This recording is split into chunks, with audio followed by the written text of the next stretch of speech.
કે ઘરમાં દૂધ ઢોળાયું હોય ને મારાથી, નામો નિશાન મિટાઈ નાખું, ગમે તે થાળી નીચે ને કાર્પેટ નીચે ને બધું, તોય પકડાઈ જાય. કેમ? કારણ કે પહેલાથી એક છે ને ટેવ પાડેલી કે દૂધનો બિઝનેસ કરે ને એટલે દૂધ ઢોળાય ને તો ચાંદલો કરવાની ટેવ. હા, એટલે તમે છુપાડતા પહેલા, એવી સંજારતા પહેલા ચાંદલો તો કરી જ છુપાई લો. तो दी थी भाई, ये भूल जाती. પછી મમ્મી કે દૂધ ઢોળીને બેઠા મેડમ. મેં કીધું તેરે કો कैसे पता? નાના હોય ને તો એમ થાય મમ્મી અંતર્યામી છે. હા. મમ્મી કે ચાંદલો કરીને બેઠી છે. મેં કીધું અચ્છા યસ.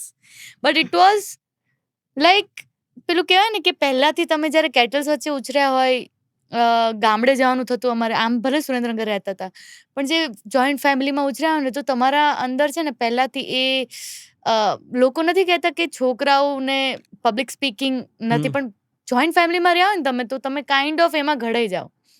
અને મારા લાઈક પપ્પાનું પહેલું સંતાન એટલે આખા ગામમાં આમ એકદમ સૌથી વાલી દીકરી અને સ્પોઇલ્ડ બ્રેટ હતા તમે?